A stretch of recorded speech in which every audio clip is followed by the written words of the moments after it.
Hola, ¿qué tal? Muy bienvenidos sean a una transmisión más de alcalorpolitico.tv. Nos da muchísimo gusto saludarlos, que nos acompañen esta mañana de viernes. Esta mañana está con nosotros el senador de la República por el Partido Revolucionario Institucional, José Francisco Yunes Zorrilla, presidente de la Comisión de Hacienda y Crédito Público. Senador, le damos la más cordial bienvenida. Muchísimas gracias por haber aceptado esta invitación. Al contrario, Ángeles, muchas gracias por la invitación. Un honor estar platicando con ustedes, con el reconocimiento que además saben se les tiene, y aprovecho para dejarle un saludo muy respetuoso al biólogo Joaquín Rosas. Al psicólogo Joaquín Rosas. Sí.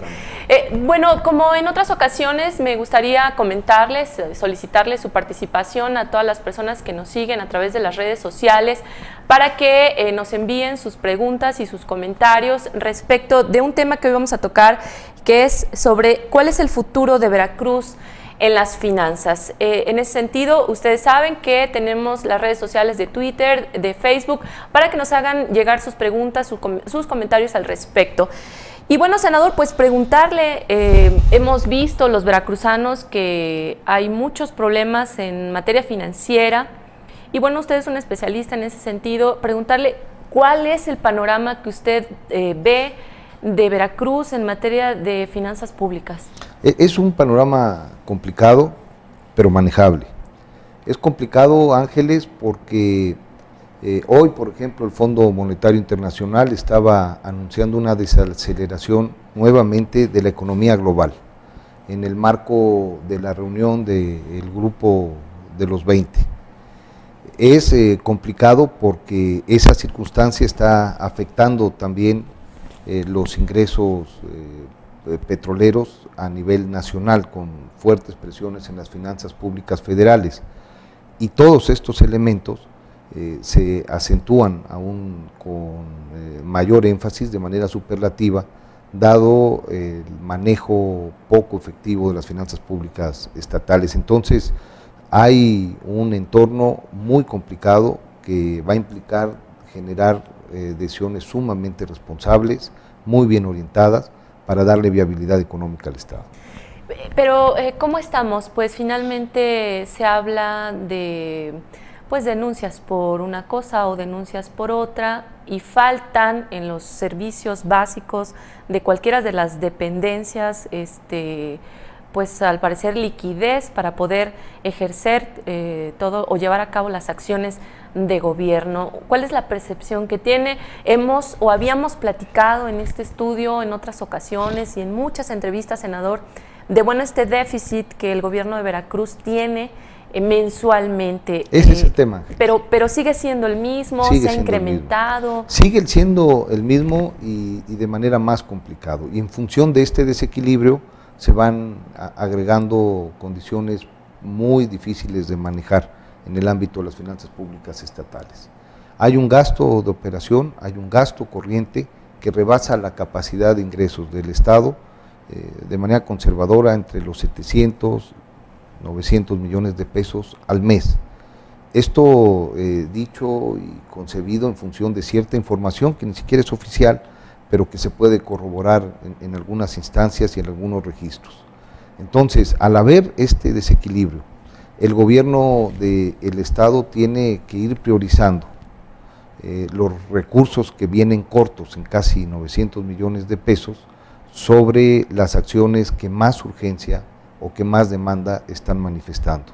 Y esto ha implicado que se tengan que desviar recursos, como lo ha señalado la Auditoría Superior de la Federación. Se requiere, en términos de emergencia, recursos para educación que no llegan completos, y se toman recursos que tendrían que tener como destino, por ejemplo, las obras públicas.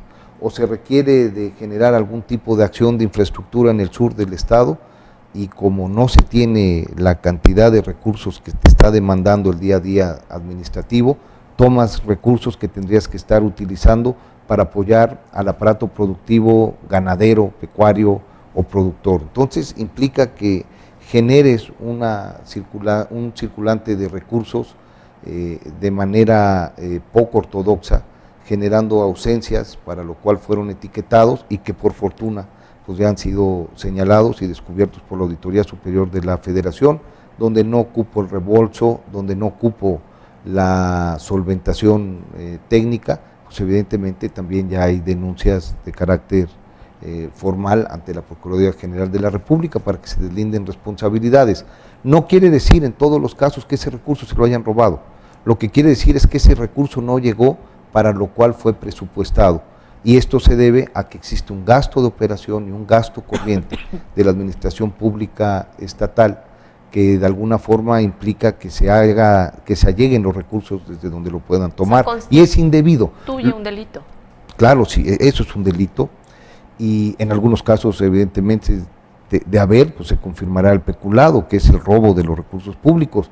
En otros casos donde no hubiese peculado, pues el hecho de que se esté utilizando indebidamente recurso público para el cual fue presupuestado por el Congreso del Estado, o en el caso de los recursos federales, por los diputados, la Cámara de Diputados del Congreso de la Unión.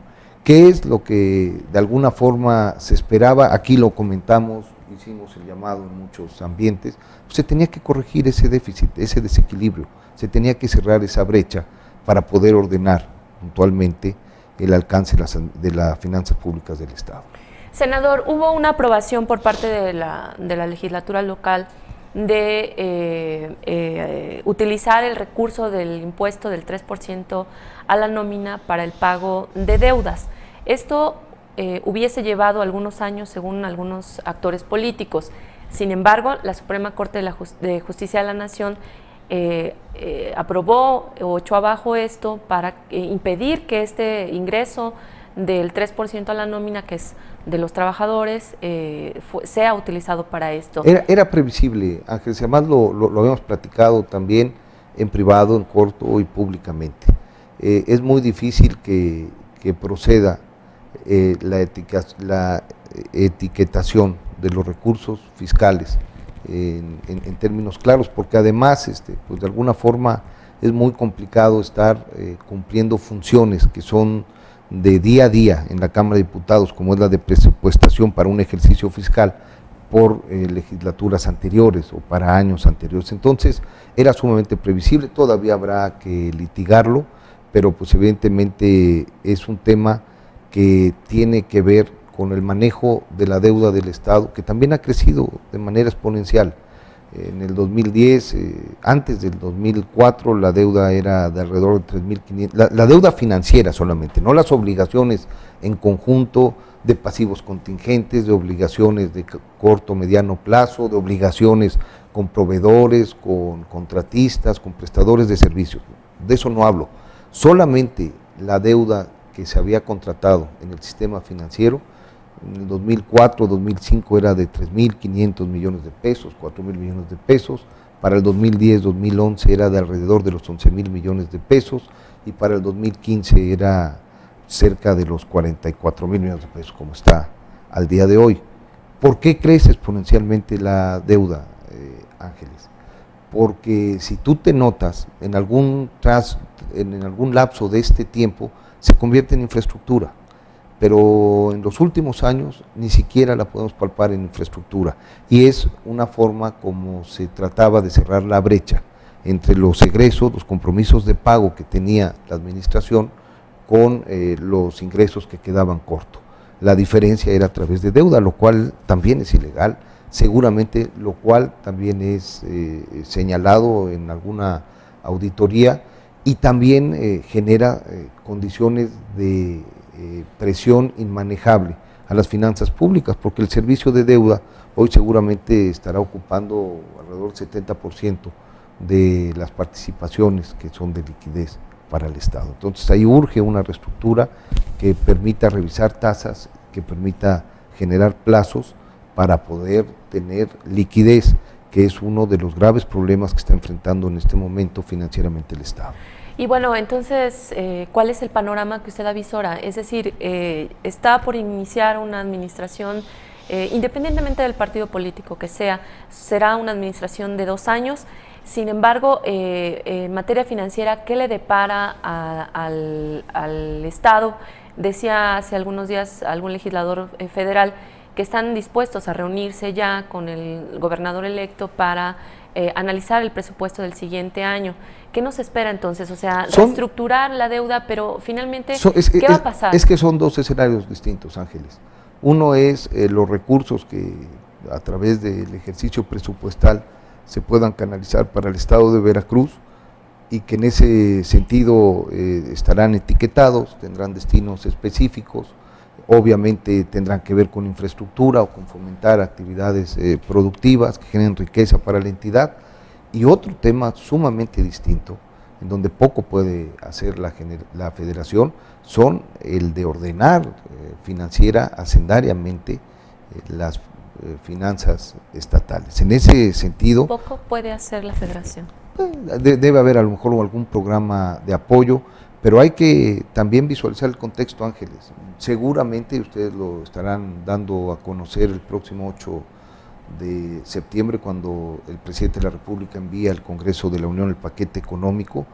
Debe venir un recorte al gasto particularmente importante para, con mucha responsabilidad, seguir manteniendo la tendencia de caída del déficit nacional, que es un déficit que en los últimos años, desde el 2008 para ser específicos, creció también exponencialmente, que hay un compromiso en el marco de la aprobación de la reforma hacendaria del 2013 de ir bajando los requisitos financieros del sector público, los requerimientos financieros del sector público, digamos que es la medida de deuda, de déficit más amplia para el gobierno federal, que tendría que ser de este año 2016 de 3.5 puntos del PIB, que quedó en 3, gracias a lo que aportó el Banco de México como excedentes, que para el próximo año seguramente tendrá que quedar entre 3 o 2.5%, y que esto pues evidentemente implica, ante la caída de los precios del petróleo y de los ingresos petroleros, que el gobierno tenga que apretarse el cinturón, y en ese sentido pues no va a haber mucho dinero si de la federación están esperando que se haga especialmente presente para cualquier estado.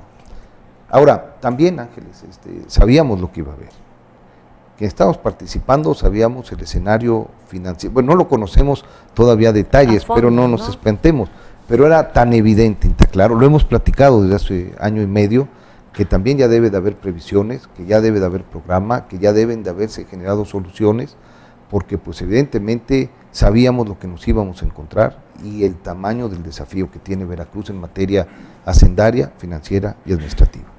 Oiga, derivado de qué pues es el origen de los problemas financieros de Veracruz, o sea, sí se brincan, toman recursos de una dependencia para ir tapando el hoyo en otra, etcétera, etcétera.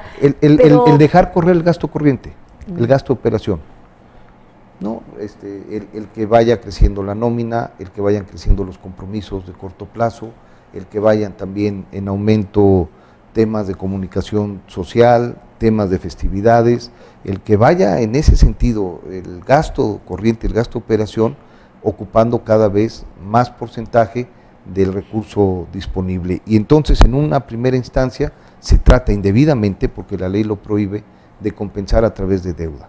Y cuando se llega al techo de la deuda, pues empiezan a generar los ejercicios que se conocían, digamos en el argot ya coloquial, como el de la licuadora, de la revolvedora, en donde en una sola cuenta, lo señala la Auditoría Superior de la Federación, ingresan los recursos federales de todos los fondos, los que tenían como destino el sector productivo económico primario, secundario, el que era para infraestructura, los que tenían para educación o para salud, los ponen en una sola cuenta concentradora y de ahí, sin importar para lo que estaban etiquetados, lo están distribuyendo según la urgencia y según la presión del momento. Y en este sentido, pues es lo que la Auditoría Superior de la Federación señaló de manera recurrente, que es lo peor a lo largo de muchos ejercicios.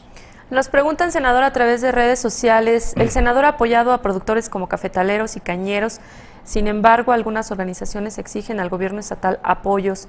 ¿Cuál es la realidad en esos sectores productivos? Yo considero, Ángeles, que el trabajo de un senador tiene por lo menos visiblemente dos compromisos. Uno es obvio, el de cumplir con una función legislativa, el de representar políticamente la entidad en el pacto federal, pero otro muy importante, al que yo le he dedicado especial tiempo, es también el de representar el aparato productivo en un desdoble económico de la entidad frente al pacto federal. Y uno tiene que llegar a pelear por aquellas actividades económicas que le dan de comer a los veracruzanos. Y uno tiene que exigir de la federación acompañamiento y atención. Y Veracruz es un estado sumamente rico, con grandes potencialidades en muchas ramas productivas. La caña, sin lugar a dudas, somos el primer productor y no había hasta hace 4 años que llegamos nosotros a la Cámara del Senado recursos específicos, etiquetados para esa actividad. Además nos toca acompañar el movimiento cañero quizás en uno de los momentos más complicados de los últimos años, que es con la caída del precio de la caña del 2013, de la zafra 2012, 2013, 2013, 2014. Hoy por fortuna hay mucho mejor precio para la caña, por ende hay buen precio del azúcar, pero en el 2013 y 2014 logramos a través del Senado de la República y de las organizaciones cañeras que se generara una erogación sin precedentes para el país en beneficio de esa actividad, de por el orden de los 1.500 millones de pesos y el otro año de 1.400 millones de pesos. Claro, lo tiene que instrumentar el gobierno federal a través de la Zagarpa y en los casos en los cuales se ocupe a través de la coordinación administrativa de otras dependencias. El tema particular de los cafeticultores fue igual, hace 2 años también, por razones de caída de precio, se logró una bolsa de la cual solo se utilizaron 112 o 118 millones de pesos, pero hoy para este año se están ejerciendo extras como razón de la participación del Senado de la República en comunicación con estas organizaciones de alrededor de 110 millones de pesos. Pero eran 400 millones de pesos. Eran 400 millones de pesos originalmente, de los cuales el gobierno del estado a través de los fideicomisos iba a instrumentar 118, 117 millones de pesos. Entiendo que hay 110 millones de pesos entregados por parte del gobierno del estado, ahí sí cumplió puntualmente con el sector de recursos que gestionamos nosotros y que se buscó la forma de canalizar, de dispersar a través del gobierno del estado. Y los restantes 280 millones de pesos, por razones de reglas de operación y falta de articulación, la federación no los colocó en el estado de Veracruz, pero con cargo a esos, ahora este año logramos otros 110 millones de pesos, sí directamente con los gobiernos federales, sí considerando a quienes hubiesen cumplido con la norma, a los cafeticultores independientes y obviamente a las organizaciones. Y hay que reconocer... ¿Pero ya se entregaron?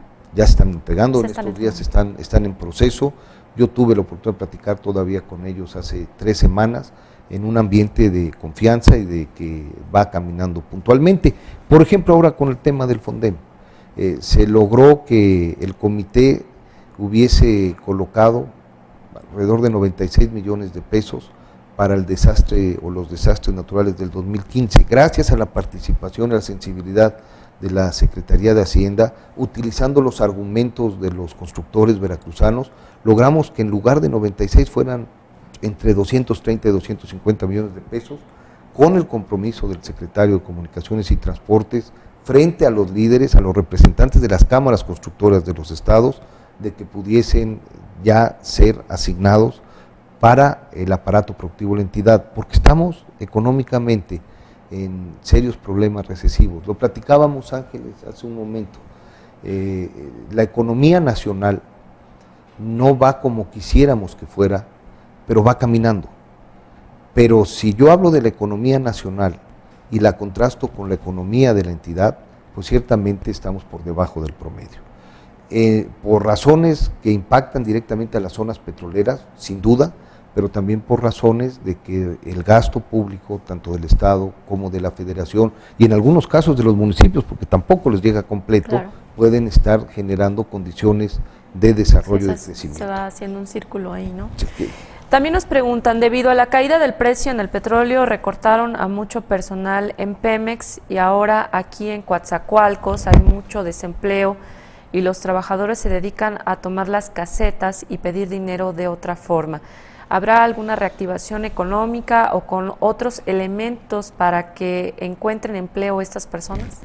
Es dramático lo que está pasando en Coatzacoalco y Minatitlán, Ángeles. Es dramático lo que está pasando en Poza Rica y en toda esta zona norte.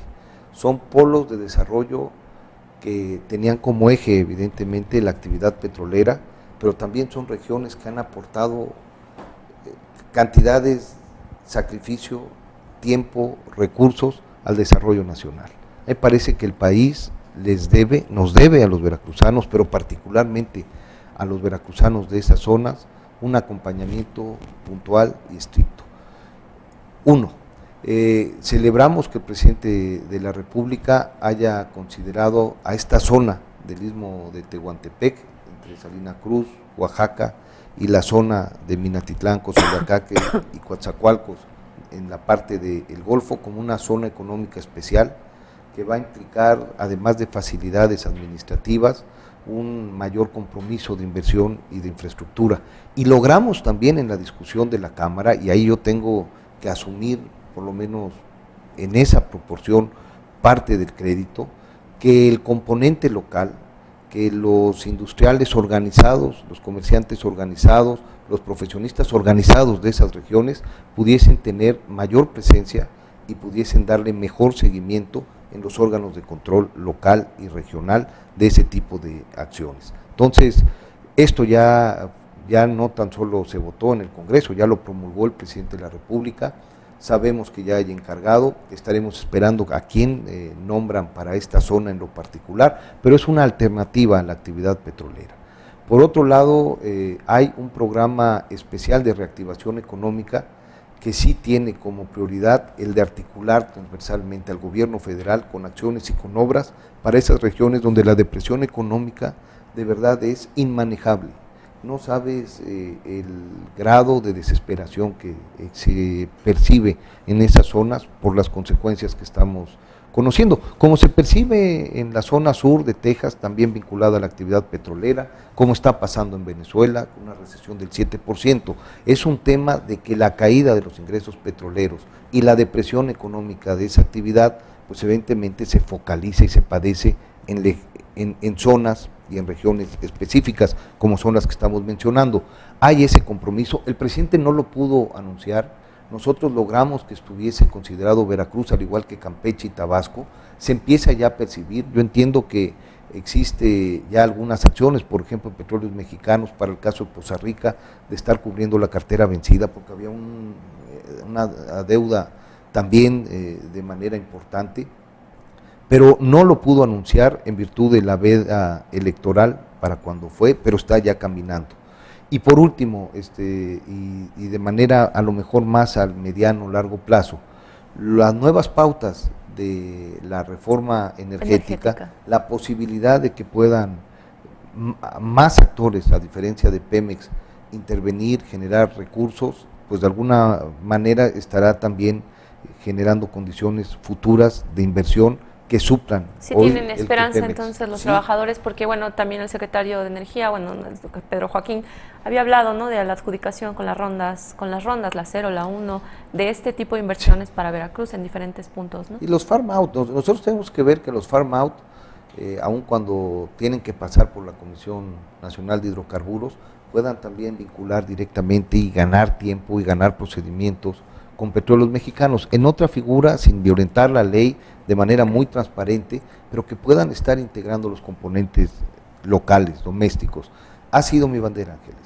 Queremos trabajo para los veracruzanos, son subcontratados por las grandes empresas que son las que ganan las licitaciones, pero son las que hacen el trabajo a menor costo, por lo que tenemos que ver cómo de manera más eficiente logramos instrumentar el gasto público y sí integrar a los productores, pero particularmente a los constructores, a los empresarios veracruzanos. No vamos a parar en que esto se pueda concretar. También nos preguntan, ¿cree que la basificación que se hizo de más de 7,000 empleados del gobierno del estado se puede echar atrás, como lo han afirmado algunos miembros de partidos opositores? Yo creo que primero hay que partir de un gran reconocimiento a los trabajadores al servicio del Estado, la necesidad de generarles certidumbre laboral, la necesidad de que vayan acompañados con todas sus prestaciones. Y en este sentido, quien merezca tener una base y tener esa certeza laboral, pues evidentemente tendrá el apoyo y el respaldo. Entiendo que fue parte de los argumentos que acompañaron los diputados del grupo parlamentario al que pertenezco en el Senado, que es el del PRI, pensando en esa circunstancia, en esa realidad. Pero por otro lado, Ángeles, estamos comentando que buena parte del problema económico del Estado es el gasto de operación, el gasto corriente. Entonces, eso implica adelgazamiento, ¿no? Y en ese sentido, me parece que buena parte de la revisión de las calificaciones al Estado de Moody's, por ejemplo, pues tiene que ver con esa señal que se manda: baja la calificación del Estado, baja su potencial crediticio, porque todos sabemos que el diagnóstico es adelgazar el Estado y la administración pública y no ensancharla. Entonces, pues obviamente, pues se manda una señal negativa para las finanzas estatales. O sea, es como querer dejarle absolutamente cero en la caja para arrancar la nueva administración. Digo, porque pues obviamente, como hablaba usted bien, estos trabajadores no solamente son basificados, o sea, se les otorgan todas las prestaciones de ley, y por lo tanto eso genera una erogación de recursos. Y es su derecho, Ángeles, y yo sí quisiera que la respuesta, y que así quedara clara, siempre estará a favor de la causa trabajadora. Yo no tengo la menor duda de que esto es una circunstancia que merece el acompañamiento y el respaldo, que no haya duda en ese sentido. Pero si lo que estamos hablando, más allá de matices políticos, es que el gasto de operación de la administración pública es el que está generando este desequilibrio, pues evidentemente no se prevé que sea dándole más cargas. ¿Y se podría echar marcha atrás a esta basificación? Pues, ¿usted lo estima que no sé, a lo mejor será tema que con muchísimo cuidado tendrá que analizar el Congreso actual o la próxima legislatura. No sé si además proceda en algún tribunal. Hay que recordar que a nivel federal el Partido Acción Nacional, en la época del presidente Calderón, con cargo a un sistema profesional de servicio, pues generó también involucrar muchísima gente. Entonces, es algo natural, es algo normal. Hay que ver quién sí lo merece, hay que ver quién no merece una plaza, y hay que ver cuánto puede soportar la hacienda estatal en función de su burocracia, de su aparato administrativo. Pregunta Irel Reyes en Facebook: ¿sigue firme en sus aspiraciones a la gubernatura en el 2018? La verdad es que pensar en Veracruz y pensar en generar condiciones desde esa posición ha sido una determinación, una convicción puntual.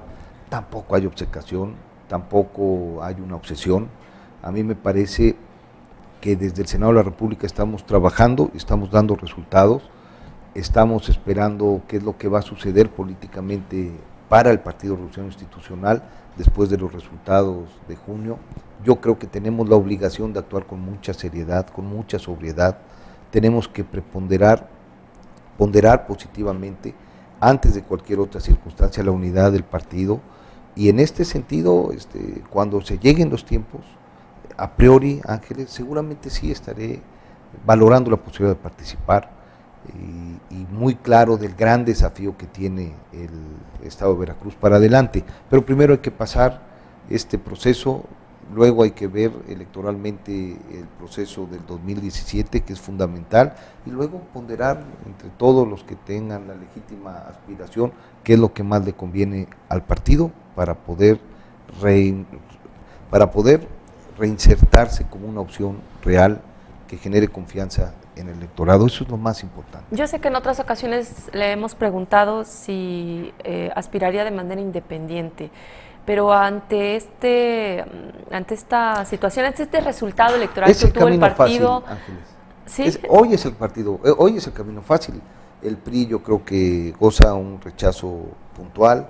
El presidente de la República, oí a Ricardo Alemán en una entrevista matutina de hace 2 o 3 días, siempre ha sido, digamos, parte del deporte nacional señalar, vociferar contra el presidente de la República, del que se trate, el partido que se trate, pero con especial gozo, con especial furia se hace cuando el presidente es Enrique Peña Nieto. Entonces, hoy el camino más fácil, pragmático para cualquier partido es el de dejar el PRI y el pasarse enfrente.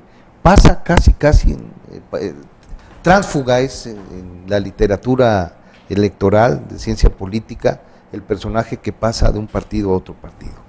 Y ser tránsfuga del PRI es como si en la cosmogonía hindú uno atravesara el Ganges, automáticamente se purifica, deja uno todos los pecados en el PRI, ¿no? Después de todo lo que se hizo en el PRI, que se pueden generar de manera puntual excesos de un personaje, se pasa al otro partido y automáticamente se purifica. Y luego pues llegan obviamente con toda la pasión, toda la emoción, toda la intensidad del converso, que casi siempre también es clara. Entonces yo me ubico en el PRI, yo sigo convencido que más allá de malos priistas, es la mejor oferta política de este país. Es el partido que como clase política ha transformado este país, es el único partido que ha generado las reformas del siglo XX, desde la revolución, dando un andamiaje institucional, la segunda generación de reformas que instrumentaron a principios de los 90, le dieron consolidación, le dieron viabilidad.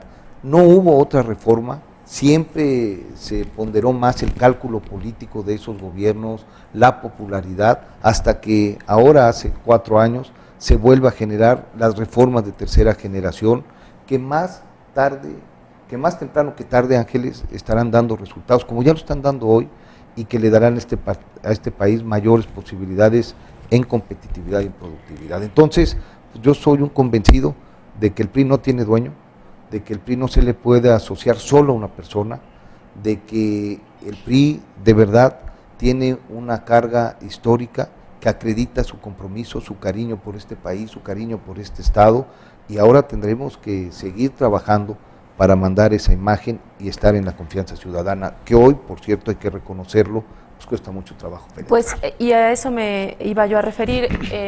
Recordará que apenas ayer se dio a conocer o se publicó la encuesta nacional del Gabinete de Comunicación Estratégica, en donde Veracruz está en el último lugar de evaluación de los ciudadanos, en el último lugar de aceptación, y bueno, esto pues desde mi punto de vista va ligado a la forma de gobernar de quien está ahora, y si esto por supuesto no es otra piedra pues más, otro obstáculo que librar para esas aspiraciones que en algún futuro pudieran presentarse. Primero, Ángeles, es innegable que el PRI debe asumir costo. Es un gobierno, el gobierno que concluye el 30 de noviembre del 2016, que emana electoralmente las filas del PRI.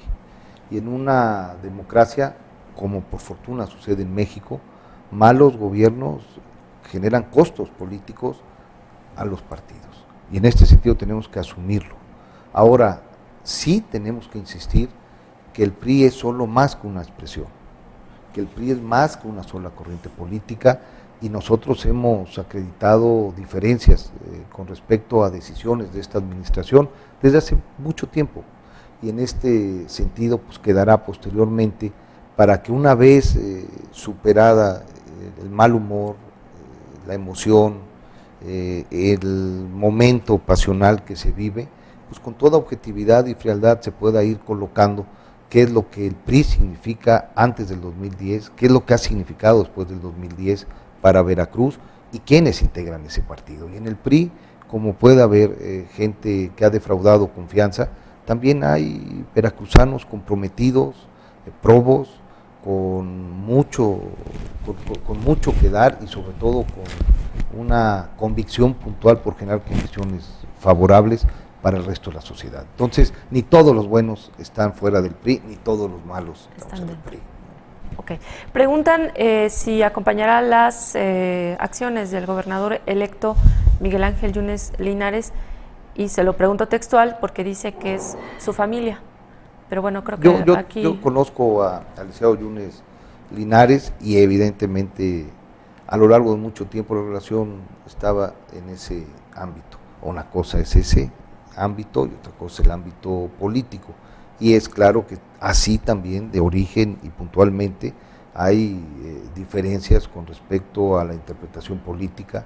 Él defiende un postulado que a mí no me convence, yo defiendo un postulado que creo, reitero, es el que está comprometido con los que menos tienen en este país, con las grandes reformas que le pueden dar a este país mayor equidad y que pueden impactar para bien en la convicción. Yo he sido, que puede impactar para bien, perdón, en el bienestar y en la calidad de vida de la gente. Por convicción, Ángeles, yo soy, porque me ha tocado serlo, un hombre comprometido con el Estado y con el país. Y en este sentido, seguramente ustedes lo percibirán, no habrá ningún tipo de propuesta que como objeto tenga generar condiciones favorables para Veracruz, al que yo del que yo me pueda sustraer por estricto cálculo político o por estricto cálculo electoral. Yo estaré acreditando positivamente cualquier acción que le signifique a Veracruz y le estaré acompañando, porque como diputado de oposición, que me ha tocado serlo en 2 ocasiones, está también acreditada esa forma de ser. Entonces, nada contra Veracruz y todo lo que yo pueda sumar por Veracruz. Con el licenciado Yunes Linares, quien es gobernador electo, hay una relación de respeto, pero hay diferencias políticas completas y totales. Él defiende una visión de Estado para el Estado distinta a la que yo he instrumentado desde el inicio. Y no es, me adelanto, una visión que tenga que ver a favor de la corrupción y en contra de la corrupción, a favor de la impunidad y contra la impunidad. Es una visión de modelo de desarrollo, de instrumentación política que está de alguna forma definida en los estatutos y en los programas de acción de ambos partidos políticos. Ya me convence la del PRI. Muy bien. Pregunta Armando JHC. Llevan 20 minutos tratando de explicar que el desvío de recursos se debe a que el recurso federal no llega y deben tomarlo de otros lados a nivel estatal. Eso ya lo entendimos. Pero usted, como legislador y representante del pueblo, ¿qué está haciendo para mejorar la situación económica actual? No, yo creo que el recurso federal, yo creo que nos entendió mal. El recurso federal sí llega. Tristemente, en la intermediación del gobierno del Estado no llega para lo que fue presupuestado y etiquetado, y las razones son las que ya platicamos. Y como senador de la República, en la arista hacendaria, la verdad es que sí nos hemos hecho presentes con ampliaciones presupuestales sumamente importantes, que hemos logrado, Ángeles, que de manera directa lleguen a donde naturalmente no estaban llegando. Hemos hecho del Senado de la República un espacio de apoyo al campo veracruzano, a los ganaderos, a los agricultores, a los piñeros, a los cafeticultores, a los cañeros, de manera puntual, con recursos, con acciones que evidentemente ellos deben acreditar. Nos hemos hecho presente quizás con uno de los sectores productivos más marginados y más vulnerables, como es el de los pescadores. Tienen que enfrentar vedas injustas quienes viven al día, quienes viven de pescar todos los días. Y hay vedas de camarón, hay vedas de robalo, que a veces son de 45 días, que a veces son de más de 105 días, y hemos logrado por primera vez en 3 años, de manera consecutiva, gracias a la gestión del Senado de la República, de que haya programas de empleo temporal para esos lapsos de tiempo, que es una dádiva, que no resuelve el problema, pero que de alguna forma implica reconocerle en los hechos la magnitud de la circunstancia que afrontan y la importancia que tienen para el Estado. Hemos logrado muchos recursos de manera directa en gestión compartida con los municipios para que puedan mejorar su equipamiento urbano, y hemos pedido a los señores presidentes municipales que puedan estar involucrando también a los constructores y al aparato productivo de la zona y de la región para que el beneficio no sea solo la pavimentación o el espacio público, la escuela, sino que también el trabajo que se pueda generar y la derrama económica en beneficio de esa zona y esa región. Hemos entregado en función puntual, consciente de que así se promueve el desarrollo regional, obras de infraestructura carretera sin precedentes, de punta a punta, desde acciones que tienen que ver con la parte de Oteapan o de Zaragoza, como acciones que tienen que ver con la zona de la Huasteca en Chalma, Chiconamel, pasando por todo el estado, en zonas particularmente pobres, incomunicadas, que eso pues de alguna forma está acreditado. Y de manera especial también hemos logrado recursos que tienen que ver con el acompañamiento de instituciones para poder apuntalar actividades muy significativas en estos momentos tan complicados como son de la cultura y la educación. Entonces, a mí me parece que hemos hecho, están acreditados esos recursos, forman parte ya en muchos lugares de su equipamiento urbano, de su conectividad geográfica, y bueno, pues la verdad es que ha sido una muy buena oportunidad ser senador de la República. Senador, pregunta Susana Pérez Hernández, la situación de los jóvenes becarios corre riesgo el próximo año, esto es por las últimas noticias que se ha dado por el dinero que entregó la SEP y resulta que no ha sido entregado a los becarios. También pregunta Sergio Joya Gómez, ¿qué opina el senador de tener líderes preparados, profesionalizados y con perfiles para poder dirigir cada área del Estado y dejar la política de compadrazgo? Yo creo que es el gran tema y el gran reto. A mí me parece que se debe profesionalizar el ejercicio público y deben de estar los más aptos y los más capaces en la responsabilidad para los cuales se prepararon. Coincido plenamente con él. Con respecto al tema de las becas, sí es un asunto sensible, es un asunto sumamente importante. Vamos a ver que los recursos federales que cumplan con ese propósito lleguen y en beneficio de los becarios. Ahora, no sobra el comentario, Ángeles, estamos realmente esperando que el ejercicio político pueda estar acompañado, ahora sí, de un andamiaje institucional que castigue la corrupción, que castigue el malo desempeño, que quienes venimos por detrás tengamos muy claro que si la intención es meterle la mano al cajón, sacar provecho de un espacio público en términos personales, va a haber un castigo y va a haber una sanción ejemplar.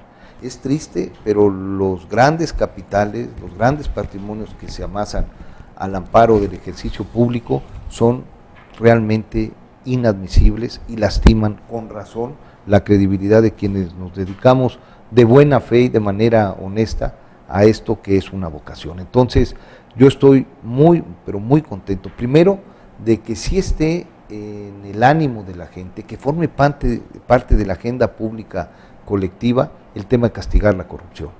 Porque antes, pues ciertamente no nos gustaban los corruptos, pero no era un tema que nos alarmara o que hubiese una presión y un acompañamiento para que hubiese sanciones, siempre y cuando hubiese obra, siempre y cuando hubiese trabajo, siempre y cuando hubiese dispersión de recursos. Hoy, a pesar de que haya todo eso, quien sea corrupto debe de estar en la cárcel. Como senador de la República, celebro que el presidente Enrique Peña Nieto haya enviado este conjunto de leyes que generan un sistema nacional que le da más instrumentos al Estado mexicano para perseguir y para castigar la corrupción y los malos funcionarios.